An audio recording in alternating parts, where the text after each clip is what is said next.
자, 일단 시작하겠습니다. 안녕하세요, 여러분. 미국 투자 스토리에 반갑습니다. IMF 때부터 투자를 해오고 이코노믹스, 파이낸스, 어카운팅 등을 공부하고 있는 미트리마을 이장이고요. 제 채널은 예능 힐링 종합 엔터테인 방송입니다. 주식은 참고해 주시고요. This channel is for entertainment purpose only. I'm not a financial advisor.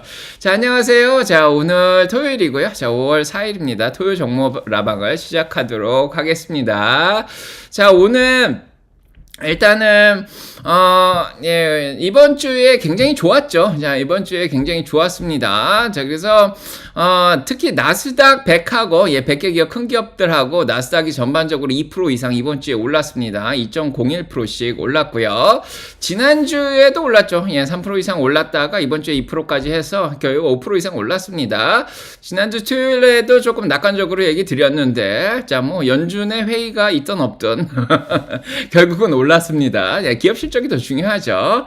자, 그래서 일단은 2% 올랐고요. 그 다음에 S&P 500도 1.23% 정도 올랐고, 자, 그 다음에 러셀 2000도 0.97% 올랐고요. 다우도 1.19% 올랐습니다. 그래서 지난주에 이어서 2주 연속 주식시장은 좋았습니다. 자, 다음 주까지 과연 3주 연속으로 오를 수 있을지 한번 보도록 하겠습니다. 뭐 예상하는 건 아니고요. 그냥 지금 분석을 해드리도록 하겠습니다. 자, 일단 일주일 동안 애플이 실적이 잘 나왔죠. 8.32%나 올랐습니다.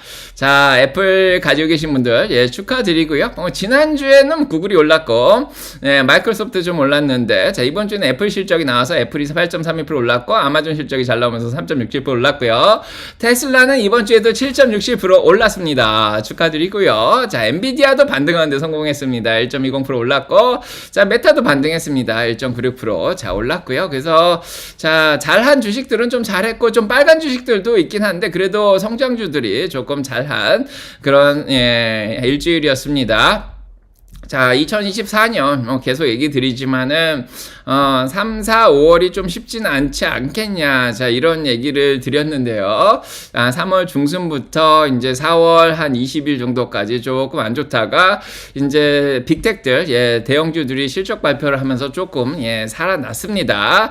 그래서 이제 이 실적 발표가 이제 대형주들이 이제 실적 발표가 끝나서 이제 다음 주부터는 어떻게 보면 또 중소형주들 실적 발표가 시작되면서 거시경제의 영향을 조금 더 받을 것 같다 이런 생각이 들죠. 그래서 자, 5월, 6월까지 해가지고 과연 어느 정도 이제 시장이 거시경제에서 영향에서 벗어날 수 있을지 아니면 영향을 받을지, 자, 이게 이제 관건이 되는 굉장히 중요한 시점입니다. 이제 실적 발표가 끝났기 때문에 그래서 지금 이제 거시경제적으로 보면요, 일단은 금리를 높게 유지한다 얘기를 하고 있죠. 5.25에서 5%를 계속 유지를 하고 있습니다.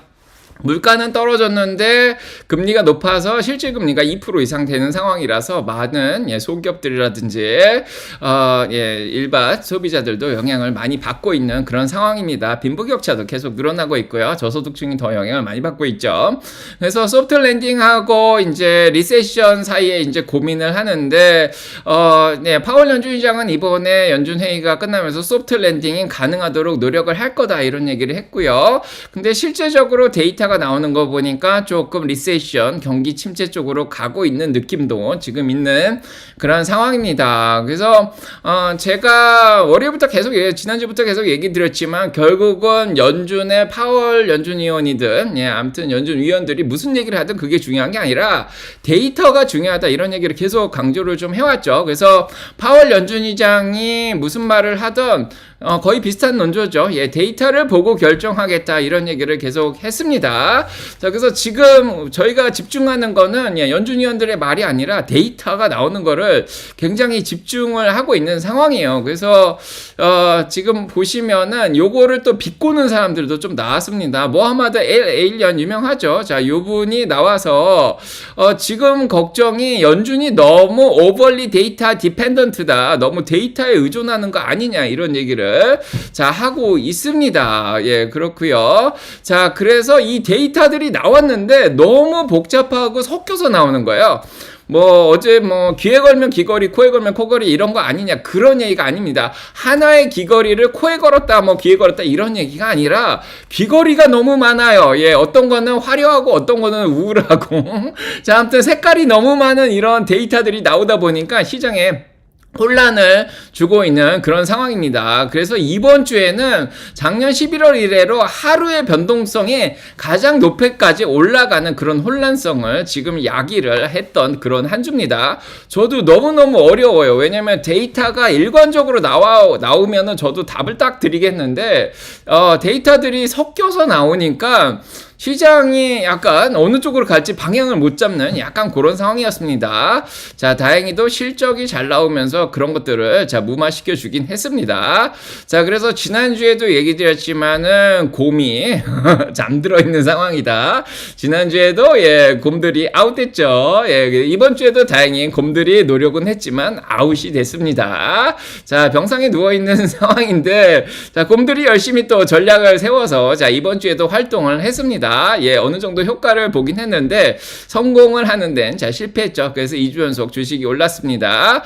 자, 곰들의 주제가 이거죠. 스태그플레이션이었습니다. 갑자기 지난주부터 스태그플레이션에 대한 얘기가 은근슬쩍 나오기 시작했죠. 미디어 쪽에서도 스태그플레이션 얘기를 하면서 지난주에 이제 GDP가 1.6%가 나오면서 이런 얘기가 좀 나오기 시작했죠. 그 전에도 CPI라든지 PC 물가지수가 올라가는 상황이었는데, 스태그플레이션에 대한 얘기는 제가 작년에 얘기 드렸나요? 자, 아무튼 한 1년 전쯤에 스태그플레이션 강의는 따로 해드렸습니다. 이게 인플레이션하고 리세션, 경기 후퇴 사이에 애매하게 스태그플레이션이 있는 건데, 이건 옛날에 70년대 80년대 미국에서도 한번 겪은 적이 있고요. 옛날 영국에서 시작된 거죠. 그래서 스태그플레이션이 오면은 그냥 경기가 약간 마비가 되는 그런 현상이 있습니다. 그래서 경기가 마비되면서 뭐가 잘 안 움직여요. 그러면서 주식시장이 조금 흔들리는 그런 상황인데, 리세션보다는 낫죠. 그래도 그냥 삐그덕거리는 그런 상황인데, 자, 이게 뭐냐면은 성장은 느려지고 약간 경기 침체처럼 성장은 느려지고 실업률도 올라가는데 물가는 또 안 잡혀요. 경기가 침체되고 실업률이 올라가고 이러면은 당연히 사람들이 물건을 안 사면서 물가가 떨어져야 되잖아요. 근데 물가는 또 안 잡히는 그런 상황을 스태그플레이션이라고 합니다. 근데 이게 사실은 지금 물가가 그렇게 높진 않아요. 코로나 이후로 물가가 막 8%, 9%씩 올라갔는데 지금은 2.8%로 떨어져 있잖아요. 그래서 물가가 별로 안 높은데 스태그플레이션이 앞으로 올 것처럼 얘기를 하는 거죠. 그래서 곰들이 작전을 짜서 스태그플레이션이란 단어를 은근히 흘렸습니다. 자, 그래서 사람들이 여기에 대해서 이제 공포감이 있는 거죠. 물가가 안 잡혀? 그런데 물가가 더 올라가나? 근데 경기 침체 또 오는 거 아니야? 이러면서 스태그플레이션 얘기가 좀 나온 거죠. 자, 그래서 도표로 보시면 이런 거예요. 자, 그래서 약간 경기 후퇴처럼 리세셔너리가 GDP가 떨어지고, 그 다음에 수요가 좀 떨어지고, 자, 그 다음에 실업률은 올라가고, 그래서 경기가 안 좋은 거죠. 그런데 물가가 안 잡히는, 요런 거를 스태그플레이션이라, 얘기를 할 수가, 있습니다. 그래서 그런 징조가, 그냥 곰들이 말만 하면은, 그냥 곰들이 말만 하면은 안 듣겠는데, 실제로 데이터가 그렇게 나왔어요. 그래서, 이번에 이제 화요일이었죠. 화요일날 주가를 떨어뜨리는 가장 큰 원인이 ECI 데이터였습니다. 분기별로 나오는 건데, 파월도, 분기별로 나온 데이터는 의존을 해야 된다. 이런 얘기를 이번에, 기자회견 때 얘기를 했죠. 그래서 ECI, Employment Cost Index인데, 고용 비용 자체가 쭉 잘 내려가고 있다. 범피하게 내려가고 있다가 갑자기 올라가 버린 거예요. 1.2%로. 자, 그래서 사람들을 고용하는 비용이 1.2%나 올라갔죠. 이게 거의 0.9까지 내려가다가 꽤 많이 뛰었죠. 거의 한 30% 정도가 뛴 그런 상황인데, 반 뛰었나요? 아무튼 좀 많이 뛰었습니다.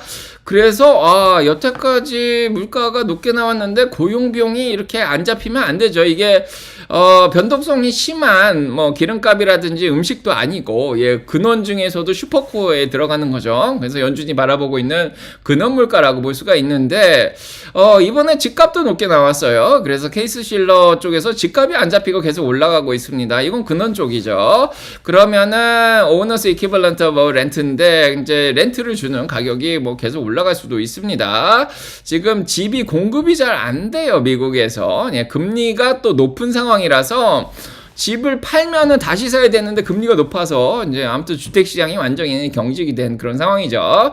집값도 올라가 있는 상황이고요. 그다음에 자, 이번에 또 지수가 뭐가 나왔냐면 ISM에서 이제 ISM이 좀 신빙성이 있죠, S&P보다. 그래서 좀 제조업하고 서비스 쪽 지수가 나왔는데 제조업 물가가 올라갔습니다. 60으로 올라갔죠. 그래서 ISM에서 발표한 거는 제조업 물가가 올라가게 나왔어요. 예, 요것도 좀 영향을 줬고요. 뭐 그다음에 자, 이게 금요일 날 나온 거죠. 예, 서비스 PMI가 나왔는데 여기서도, 자, 지금, 제가 제대로 안 가져왔는데, 자, 물가가 올라가게 나왔습니다. 어제 60까지 이렇게 올라간 게 나왔어요. 자, 이거는, 자, 경기 호텔을 나타내는 건데, 물가가 60으로 올라가게 나왔습니다. 그래서 제조업하고, 지금 서비스 쪽에 물가가 올라가게 지금 나왔어요. 예, 그 다음에, 지난주에 나온 거죠. 예, 지난주 4월 말에 나왔던 건데, 이게 PC 물가가 이제 분기별로 보면 다시 올라가게 나왔죠. 그래서 한 분기, 이게 연준이 바라보는 게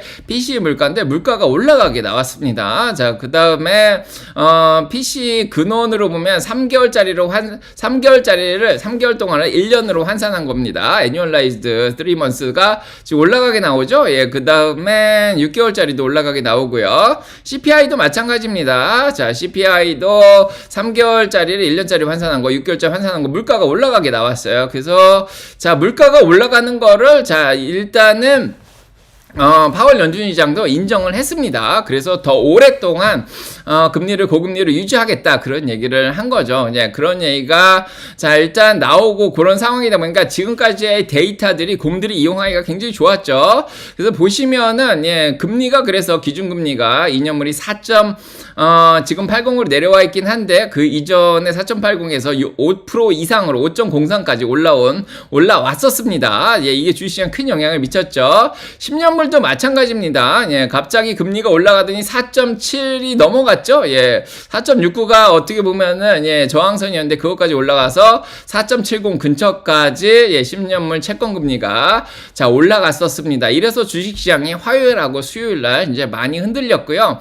그래서 곰들은 이런 거를 보면서 물가도 올라가고 금리도 올라가고 자 이러면서 스태그플레이션 얘기를 계속 야기하면서 주식시장에 영향을 미쳤죠. 그거 말고 이제 물가뿐만 아니라 이제 여러모로 경기가 후퇴되고 있는 게 보이죠. 리세션이. 그래서 이번에 ISM에서 나온 서비스 PMI가 50 밑으로 떨어졌습니다. 이게 2022년 12월 이래로 처음이에요. 그래서 2022년 12월에는 저희가 무슨 얘기를 했냐면은 2023년에 경기 침체가 올 거다 그랬는데 경기 침체가 안 왔어요. 인공지능 모멘텀이 살아나면서. 자, 그런데 그 지금 1년하고 한 5개월 만에 50 밑으로 떨어졌습니다. 굉장히 오래간만이죠. 자, 지금 코로나 때 한번 떨어진 이후로 2022년에 잠깐 떨어졌었는데 그 이후로 서비스가 미국 하면 서비스잖아요. 소프트웨어도 다 서비스고, 자, 마이크로소프트라든지 구글이라든지 다 어떻게 보면 서비스라고 볼 수가 있는데, 자, 서비스가 50 밑으로 떨어졌어요. 그래서 이게 경기 침체를 나타내는 거 아니냐. 제조업도 PMI가 뭐 계속 50 밑에 있었죠. 그래서 50 밑으로 49로 떨어져서 서비스도 그렇고, 지금 제조업도 그렇고, 다 경기가 안 좋아 보이는데, 결국 이 연준이 고금리를 이제 물가 대비해서 고금리를 유지한 게 실질금리가 2% 넘으면서 영향을 주고 있는 게 아니냐. 자, 이런 생각이 나오는 거죠. 네, 그래서 GDP가 지난주에 1.6% 나왔다고 얘기 드렸는데 4.9였던 게 3.4였다가 반이 떨어지면서 1.6이 떨어졌습니다. 그럼 다음 분기에는 더 떨어질 수도 있다 뭐 이런 생각을 하는 거죠. 그래서 곰들이 이용하기 딱 좋습니다. 그래서 경기는 50 밑으로 침체를 겪고 있는데 물가가 안 잡히는 고용비용이 높은 딱 스태그플레이션을 우려시키기에 딱 좋은 예, 환경이죠. 거기에다가 이제 구인이 나왔는데 졸트 구인이 이제 수요일날 나왔죠. 예, 근데 그게 확 떨어지는 게 또 보이죠. 예, 그래서 8,600에서 더 떨어졌고 예, 그 다음에 난판 페이롤이죠. 어제 나온 비농업 부분 고용도 확 떨어지는 게 보여졌습니다. 예, 18만 밑으로 떨어졌는데, 뭐, 일단은 뭐, 12만 밑으로 안 떨어지면 괜찮다. 예, 옛날에 이제 작년 10월에 그 정도로 나온 적이 있었는데, 그거 밑으로 안 떨어지면 괜찮지 않겠냐, 뭐, 이런 얘기도 있는데, 일단은, 예, 곰들이 스태그플레이션 얘기를 하기에 딱 좋은, 예, 그런 지표들이 나와서 우려를 안 할 수가 없어요. 그래서 경제학자들이라든지 이제 비관론자들은 이거를 딱 보면서, 위험할 수도 있겠다 이런 생각을 해요. 예, 이게 주식시장이 오래 있으면 있을수록 경제학자일수록 경제기자일수록 예, 채권 하시는 분들은 다 약간은 비관적으로 사람이 바뀌죠. 예, 근데 자, 비관적일 수는 있는데 unjustifiably 자, 정당화할 수 없을 정도로 비관적이면 안 됩니다. 그래서 참고는 해야죠. 그래서 약간 조심해야 되는 그런 상황은 맞습니다. 그렇다고 주식을 던지기에는 약간 애매한 게 아니냐. 물가가 잡힐 수도 있고 예, 경기가 다시 살아날 수도 있고 여러 가지 이제 상황이 펼쳐질 수가 있는 거죠. 그래서 항상 희망은 있다 얘기를 하고 있습니다. 자, 그래서 희망이 뭐냐면은 곰들이 쓴 작전이 이거죠. 예, 지난주에 곰들이 쓴 작전은 금리를 올릴 수도 있다. 그래서 예, 지금 물가가 잘 안 잡히는데 예, 금리를 올릴 수도 있다 이런 얘기를 하는 거죠. 예, 그래서 스태그플레이션에다가 금리를 올릴 수도 있다. 자, 그런 얘기로 곰들이 시장을 흔들려고 노력을 했습니다. 자, 거기에 대해서 예, 딱 이 엄청난 순간이 하나 있었죠. 예, 제롬 파월이 딱 나와서 금리 올릴 생각 없다. Unlikely. Fed chief says the next policy move is unlikely to be a rate hike. 그래서 unlikely 썼습니다. 금리를 올릴 것 같지는 않다. 이런 얘기를 했습니다. 자, 그래서 자, 곰들의 작전이 안 먹혔습니다. 자, 파월 연준시장이 이게 그러니까 자기가 하려고 그런 건 아닌데 기자가 질문을 하니까 대답을 했죠. 자, 그래서 기자가 질문하니까 금리 인상 올릴 것 같지 않아. 그 얘기 한마디로 곰들의 작전이 자 실패했습니다. 자, 거기에다가 연준이 깜짝 발표를 했죠. 예, 그래서 600억 달러나 이제 풀던 예, 채권을 250달러씩만 풀겠다고. 그래서 대차대표 축소를 완화시키겠다 이런 발표를 했죠. 그래서 채권을 좀 덜 풀면은 채권 가격이 좀 올라가죠. 그러면서 금리는 좀 떨어지고 그래서 시장을 좀 안정시키는 효과가 있습니다. 그래서 요 딱 이 두 이벤트로 시장이 조금 안정이 되기 시작했습니다. 자, 그래서 자, 곰들의 노력이 약간 무산이 됐고요. 제 생각에는 이렇게 대차대표를 축소하는 속도를 좀 늦추는 거는 아무래도 채권 금리를 좀 잡으려는 노력이 있는 것 같아요. 왜냐하면 미국의 부채가 어마어마하다고 지난주에 얘기 드렸죠. 예, 그래서 미국 부채가 어마어마하니까 그걸 갚아야 되잖아요. 근데 금리가 높으면은 이거 갚기가 힘드니까 채권 금리를 좀 떨어뜨리려는 노력을 하고 있는 게 아닌가 그런 생각이 좀 듭니다. 자, 그래서 자, 이런 거로 인해서 채권 금리가 조금 안정되기 시작을 했고요. 결정적으로 어제 금요일날 큰일 날 뻔했지만은 에버리지 아월리 어닝이죠. 다다리로 나오는 자, 이게 시간당 임금인데 그게 0.3% 예상했는데 떨어졌습니다. 0.20으로. 자, 그래서 경제 지표들이 헷갈리게 나온 거죠. 예, 뭐 아까 보여드린 그런 경제 지표들 보면은 임금이 올라간 것처럼 보이는데 어제 딱 보니까 아니네. 예, 지금 임금이 떨어졌는데. 예. 그래서 0.30% 올라가다 0.20% 떨어진 거로 디스인플레이션이죠. 자, 올라가는 속도가 좀 줄어들었습니다. 그래서 예, 그 전에 뭐 0.5 올라가기도 하고 0.40 올라가기도 하고 0.30 올라가기도 했는데 조금 줄어든 거예요. 예, 1월 달하고 약간 비슷한 상황이죠. 네, 그래서 봄이 왔는데도 이 시간당 임금이 떨어지는 거 보니까 파월 연준시장이 말했듯이 노동시장이 많이 안정되고 있고 사람을 구하려고 그러면 사람도 많다. 그래서 굳이 임금을 올리지 않아도 되는 그렇게 안정된 노동시장을 보여준다. 그거를 입증하는 데이터가 어제 나왔습니다. 자, 요거 때문에 예, 주식시장이 좀 살아난 거죠. 예, 그래서 데이터들이 이게 일관적이지가 않아요. 예, 그래서 화요일날, 수요일날 나왔던 것들은 뭐 어제 ISM 뭐 서비스 물가까지 보면은 좀 물가가 올라가는 것처럼 보이는데 요게 나오면서 예, 조금 진정을 시킨 그런 상황입니다. 자, 그렇고 예, 그걸로 인해서 이제 9월 달에도 금리를 인하할 수도 있겠다. 그래서 32.62에서 이게 이제 40% 정도였는데 지금 한 67%로 예, 금리 인하 확률이 올라갔습니다. 9월 달에. 그다음에 12월 달도 금리 인하 확률이 이제 예, 2번 정도 4.75에서 5%까지 자, 내리겠다는 게 37%로 올라갔습니다. 그래서 시장이 그거를 환영을 했고요. 그 다음에 2년물 채권금리 아까 보여드렸죠. 자, 5% 이상까지 올라갔던 채권금리가 4.80으로 떨어졌습니다. 그래서 기준금리를 반영해서 채권금리도 한 2번 정도는 내리겠다. 이거를 반영하고 있습니다. 그래서 시장이 약간 좋아졌고요. 뭐 저번 주에도 얘기 드렸지만 올라올 만큼 올라온 게 아니냐 그런 얘기를 드렸는데 역시나 채권금리가 고점을 찍고 다시 조금 내려가겠습니다. 그러니까 더 내릴 수가 없죠. 막 한 번 내린다였는데 뭐 올린다까지 생각을 했지만은 그거 안 올린다고 얘기를 했으니까 뭐 금리가 더 올라갈 일은 없습니다. 이제 최악의 상황이었는데 자 어느 정도 바닥이 아니었냐 싶었는데 다시 자 채권 가격이 올라가면서 금리는 떨어졌습니다. 반대로 움직이죠. 자 10년물도 마찬가지죠. 4.70까지 올라갔다가 결국엔 4.50으로 안정돼서 떨어졌습니다. 물론 4.50 밑으로 떨어져야지 좋은데 자 아직까지 뭐 그렇게 안심할 수 있는 상황은 아니지만 다시 올라갈 수도 있는 거죠. 그런데 그래도 어느 정도 고점을 찍고 자 내려오면서 주식시장에 환영을 했습니다. 자 그다음에 노동시장 지표들도 아까 보시면은 이제 구인이 줄어들고 뭐 빈농업부문 고용도 줄어든 것 같은데 실업수당 청구로 보면은 또 아니에요. 실업수당 청구가 줄어들고 있죠. 오히려 아직도 20만대 초반입니다. 그래서 해고를 당해서 실업수당을 청구하는 사람이 줄어들고 있어요. 이게 안 늘어납니다. 그럼 노동시장이 좋다는 거 아니에요. 그러면 지금은 경기가 침체되고 있는 걸까요? 올라가는 걸까요? 그래서 구인하고 빈농업부문 고용하고 또 실업수당 청구 건수는 상반되게 데이터가 나왔어요. 그래서 어느 데이터에 의존을 해야 될지 사람들이 지금 헷갈려하는 그런 상황입니다. 자, 아무튼 요거 보면 또 경기가 좋아요. 경기가 좋고.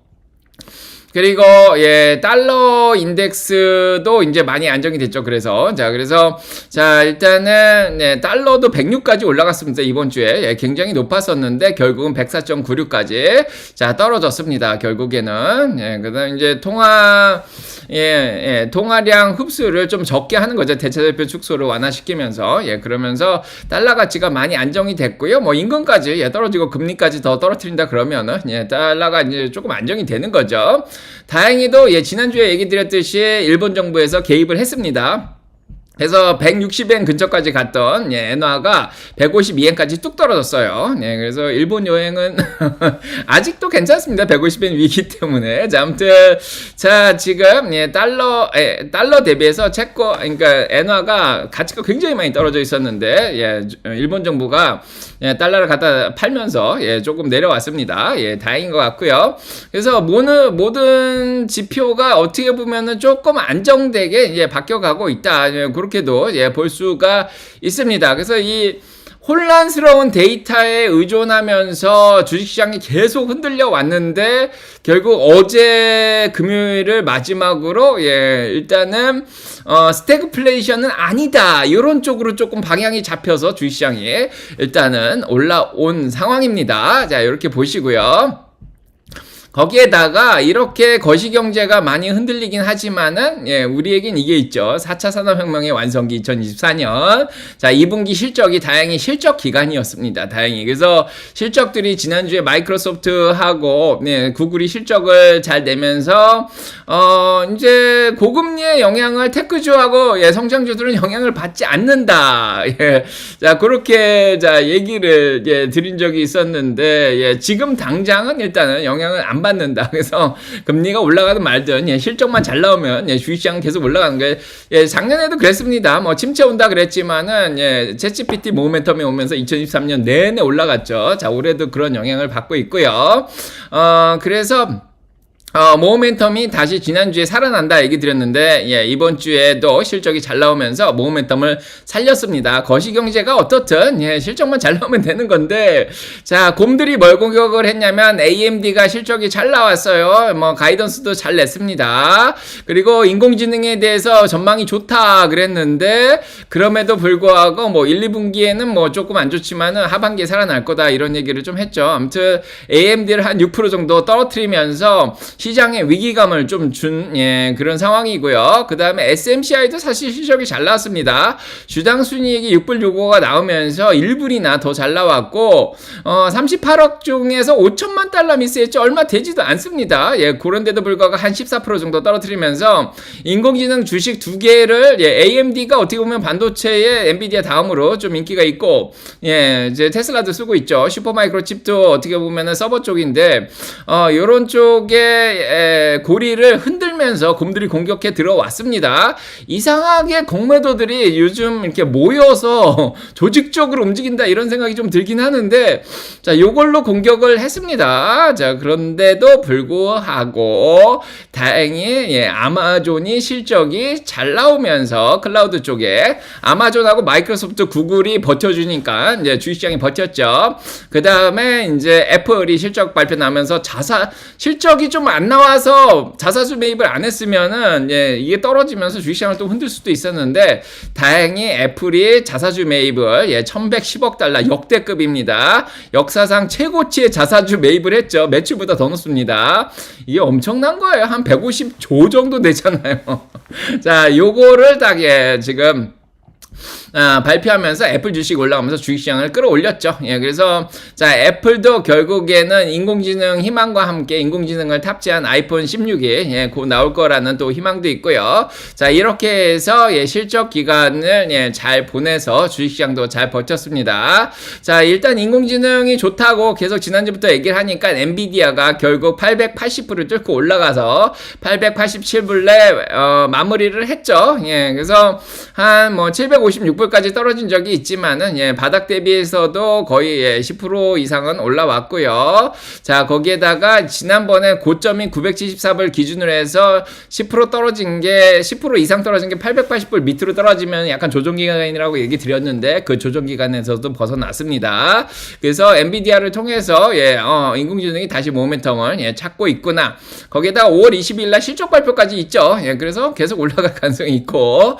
자, 아무튼 기업들의 실적이 잘 나오고 있어요. 예상보다, EPS죠. 주당순이익 예상보다 77% 이상의 기업이 실적을 더 잘 내고 있는 상황이고, 이게 5년 평균이 77%랑 똑같죠. 10년 평균은 74%보다 높습니다. 그래서 실적을 기업들이 또 잘 내고 있어요. 그래서 아무리 거시경제를, 금리를 오래 유지하던, 무슨 말을 하던 실적만 잘 나오면은 버텨주는 거죠. 그래서 IT 쪽이 특히 87%가 실적이 예상보다 잘 나왔고요. 헬스케어도 좀 잘 나온 편이고, 그 다음에 필수 소비재도 좀 잘 내고 있습니다. 커뮤니케이션 서비스도 잘 내고, 산업재도 그렇고요. S&P 500보다 더 높게 실적을 잘 내고 있습니다. 특히 IT 쪽이 한 87%로 실적을 잘 내고 있다는 거 굉장히 좋은 것 같고요.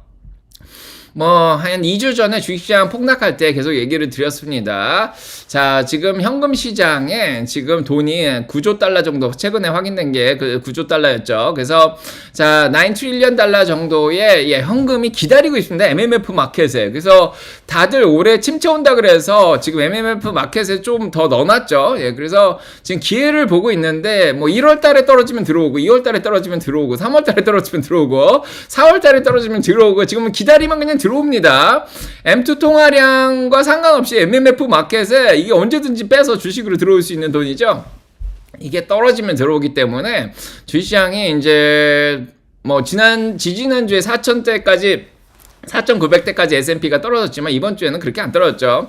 자, 5,000대 초반으로 또 떨어지니까 또 들어왔습니다. 자, 아무튼 주식시장은 아직 뜨겁다 그렇게 볼 수가 있는데, 자, 기회가 왔을 때 다들 잘 잡으셨길 바라고요. 아무튼 적정 주가보다 떨어진 것들이 이번 주에도 보였는데 잘 집중하셨길 바라고, 얘기 드렸지만은 320억 달러가 이번 주에도 들어왔습니다.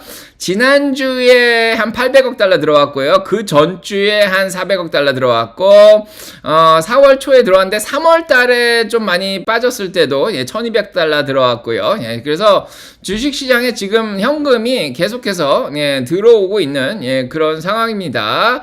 자, 그렇고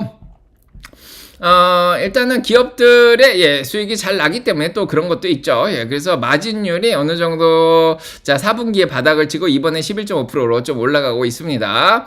자, 그래서 S&P 500 보시면은 이번 주에 조금 불안했어요. 폭락도 한번 하고 조금 화수에 좀 힘들었는데 그래도 다행히 흔들렸지만 올라가는 모멘텀에서 벗어나서 이게 쭉 내려가는 게 아니냐 싶었는데 다행히 애플이라든지 이 임금 시간당 임금이 올라가면서 15일 이동평균선 위로 다시 떴습니다. 그래서 약간 처질 수도 있었는데 다시 올라가는 흐름을 RSI도 유지를 해줬고요. 53까지 올라왔습니다. 자, 나스닥도 마찬가지죠. 15일 이동평균선 밑으로 떨어진 적이 지금 3번 정도 있었는데 자, 이번 주에 잘 버텨서 다시 반등하는데 성공을 했습니다. 55까지 올라왔고요. 그 다음에 러셀 2000도 마찬가지입니다. 자, 올라가는 흐름이죠. 불리시 플렉을 그리면서 계속 올라가고 있습니다. 191까지 1900까지 떨어졌던 러셀 2000도 다시 2000 위로 회복을 한 그런 상황이고요. 그래서 S&P 500은 5100 위로 떴고요. 그 다음에 나스닥도 16000선을 회복을 했고 그 다음에 러셀 2000도 2000선을 회복을 해서 전반적으로 흐름은 지금 굉장히 좋은 상황입니다. 자, 빅스 지수도 많이 안정됐죠. 20 근처까지 올라갔던 빅스 지수가 지지난주에 올라갔었죠. 지난주에도 조금 흔들려서 15 위로 잠깐씩 올라가려고는 했지만은 결국에는 15 밑으로 떨어져서 꼬꾸라졌습니다.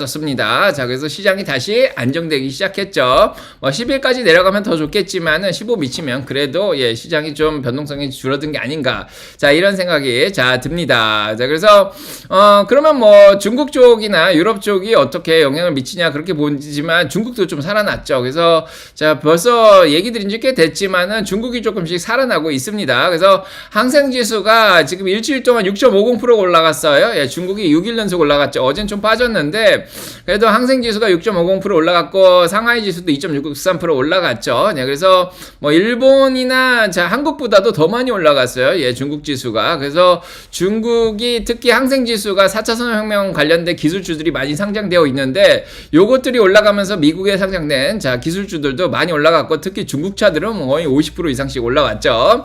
자, 그래서 요 중국 상황도 좀 좋습니다. 물론 미중 간에 계속 긴장감이 좀 넘치고 있긴 하지만 그래도 중국이 조금씩 살아나면서 미국 증시에도 좀 영향을 미치고요. 당연히 테슬라에도 좋은 영향을 미치고 있죠.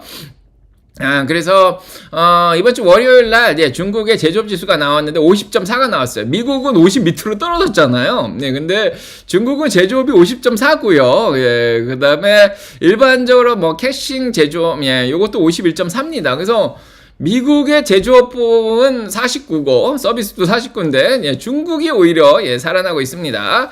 그래서 작년에 골드만삭스가 중국에 투자할 때다 이런 얘기를 드렸는데 자, 아무튼 1, 2월에 좀 헤매더니 중국이 다시 많이 살아나고 있는 그런 상황이죠.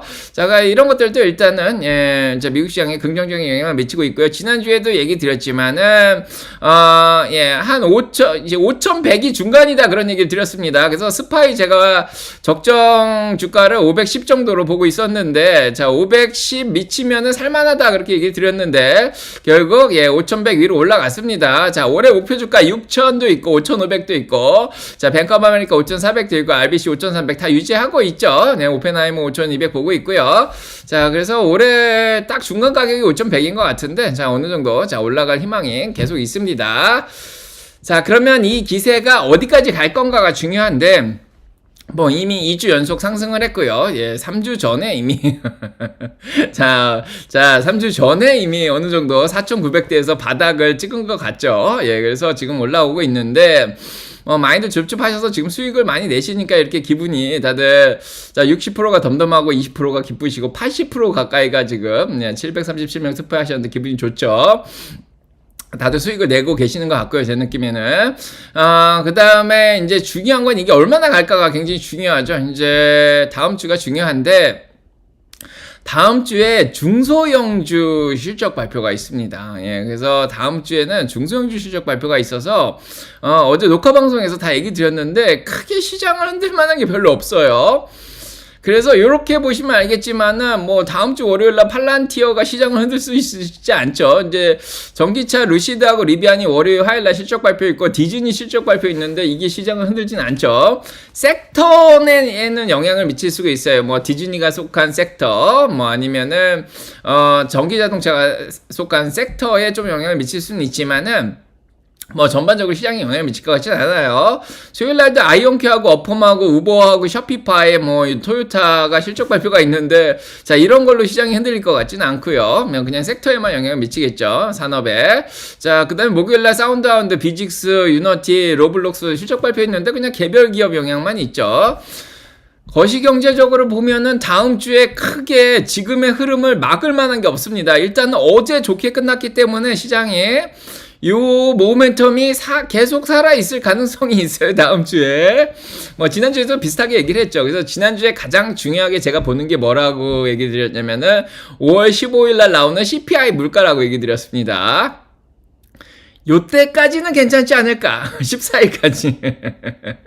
그래서 제가 뭐 셀린 메이 어제도 얘기 드렸고 뭐 지난주부터 계속 얘기 드렸는데 5월 달에 팔고 떠나라. 이거 믿지 말라고 그렇게 얘기를 계속 드렸잖아요. 그래서 지난 40년 동안 5월 달에 오히려 플러스입니다. 그냥 옛날이나 뭐 5월 달에 팔고 떠나서 떨어졌지만 그렇게 다다리를 보는 거는 편견이라고 얘기 드렸습니다.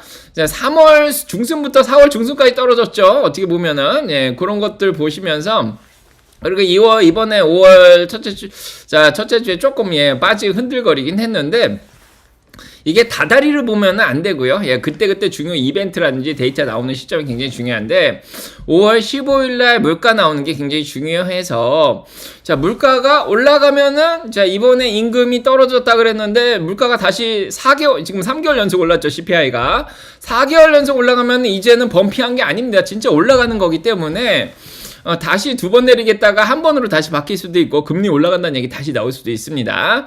그래서 5월 15일날 CPI 물가가 중요하고 5월 17일날 옵션 만기일이 있죠. 이게 좀 중요합니다. 5월 17일날 옵션 만기일이 있고 그 다음에 5월 15일까지 설치네프 공지, 기업들의 설치네프 공지가 나옵니다. 이제 1분기 어떻게 했는지. 그래서 기관들이 뭘 다 갖다 팔았다 그러면 주식시장도 같이 떨어질 거고 뭘 샀다 그러면 또 다시 올라갔다 그럴 텐데 그래서 5월 15일부터 17일까지 변동성이 굉장히 심할 거로 생각되고 13일, 14일도 뭐 CPI 나오는 거 기다린다 그러면서 조금 움츠러들겠죠. 뭐 14일부터 움직일 수도 있고 자 그렇기 때문에 다 돌아오는 주 6일부터 10일보다는 그 다음 주가 변동성이 심할 것 같고 이게 흔들리면은 21일까지 흔들릴 수가 있습니다. 그래서 15일부터 21일까지 좀 흔들리다가 22일날 엔비디아 실적이 잘 나오면서 예, 이 흐름을 쭉 이어가는 거죠. 자, 그래서 예, 뭐 결론은 예, 일단은 뭐 이때 다음 주에 좀 열매를 딸 수 있는 기회가 오지 않을까. 개별 주식별로 수익이 10% 이상, 뭐 20% 이상, 30% 이상 나시면 열매 좀 따고 그 다음에 이제 그 다음 주에 조금 예, 흔들거릴 때 다시 또 줍줍을 좀 하시고 민첩하게 행동. 그 다음에 이제 줍줍하고 있다가 엔비디아가 실적 잘 나오면은 이제 그때부터 또 이제 주식시장은 6월까지 계속 날아가는 거죠. 그래서 6월달을 좋게 보고 있는 건데 자 아무튼. 자 여기까지 아무튼 제 내피셜이니까요 참고만 하시고요. 예, 여러분은 다른 생각을 할 수도 있기 때문에 저는 오늘 여러분들이 생각을 이제 비판적으로 예, 크리티컬하게 생각을 할 수 있는 여러 가지 정보를 다 드렸다고 생각이 들고요. 자 여러분들은 잘 판단하시기 바랍니다. 자 그렇고요. 예, 구독, 좋아요, 알람 설정 눌러주시고 축복 받으시고요. 자 여러분 가정의 사랑 평강 넘치기 기도드리겠습니다. 축복 받으시고 자 오늘 2부 투자의 원칙과 전략은 여기까지 마무리하도록 하겠습니다. 벌써